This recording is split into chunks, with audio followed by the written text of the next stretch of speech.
कुछ साथियों ने इस बात को कहा है कि सितंबर के महीना में जो भी सुनवाई होगी वो निश्चित रूप से डिसाइडेड सुनवाई तो है ही है, लेकिन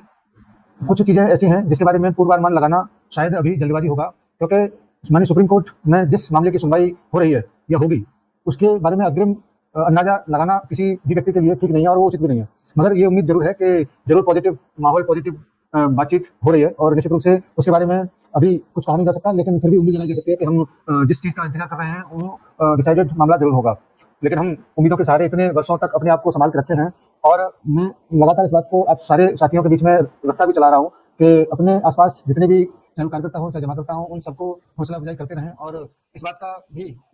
थोड़ा सा ख्याल रखा जाए कि जो लोग गलत तथ्यों को, गलत चीज़ों को लेकर आपके मध्य यूट्यूब के माध्यम से चाहे सोशल मीडिया के किसी भी प्लेटफॉर्म के माध्यम से आते हैं उनका थोड़ा सा बहिष्कार किया जाए, क्योंकि वर्तमान में बहुत सारे तत्व ऐसे एक्टिव होने जा रहे हैं या हो गए हैं जो नहीं चाहते कि ये मामला सुलझे और वो अपनी गतिविधियों से इस सारी चीज़ों को गरमाने का कोशिश करते हैं या कर रहे हैं और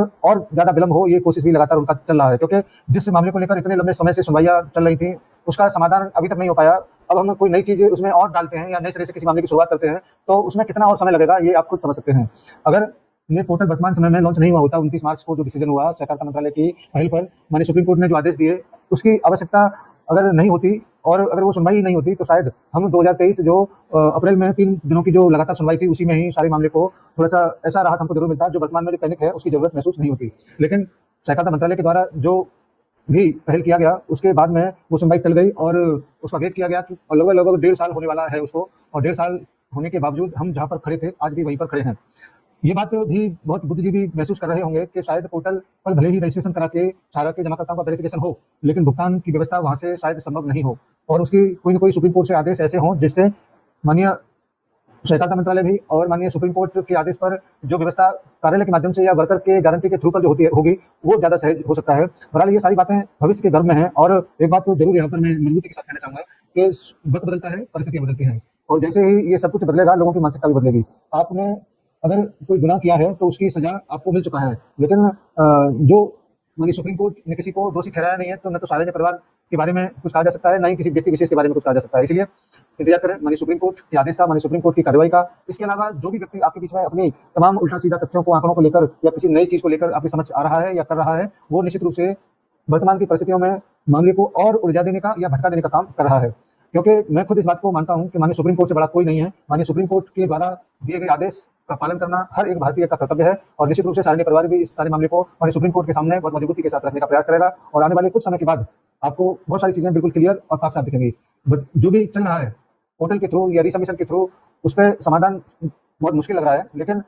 जितना समय बाकी है कम से कम रजिस्ट्रेशन तो हम करा ही सकते हैं, भले ही वहाँ पर रिसबमिशन हो रहा हो, जो भी समस्या है उसको हम लोग आगे की तरफ चलें। बहरहाल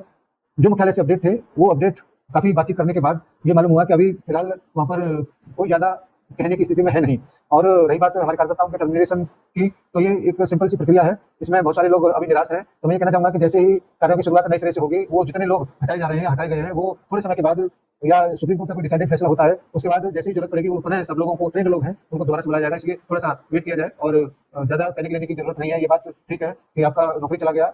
तो कम से कम इस बात को आप महसूस कर सकते हैं कि सारा का जो कार्यकर्ता फील्ड में काम करता था वो तो 3-4 साल से ऐसे ही टर्मिनेटेड हो चुका है, ये मान के ही बैठा हुआ है घर में। तो 3-4 साल पहले जो हुआ आज अगर कुछ हो रहा है तो इसमें कोई नई बात नहीं है। बहरहाल ये जरूर है कि आपको दुख है, आने वाले समय में आपका वो दुख खुशी में भी बदल सकता है। थोड़ा सा वेट किया जाए, सितंबर महीने आने वाला है, जून आज 19 तारीख हो गया, जुलाई अगस्त 2-2.5 महीना बाकी है। हम लोग जब इस मामले को लेकर सूचना प्राप्त की तो शायद 22-23 अप्रैल था, तो हम 1-1.5 महीना पार कर चुके हैं, 2 महीना लगभग हो जाएगा 22-23 तारीख को। तो थोड़ा सा मान के आप लोग चलिए कि हम लोग सितंबर से पहले कोई खास अपडेट अभी फिलहाल में नहीं मिलेगा। जैसे ही कोई खास अपडेट मिलता है हम लोग आपके बीच में नई जानकारियों को लेकर, नई सूचनाओं को लेकर जरूर उपलब्ध होंगे।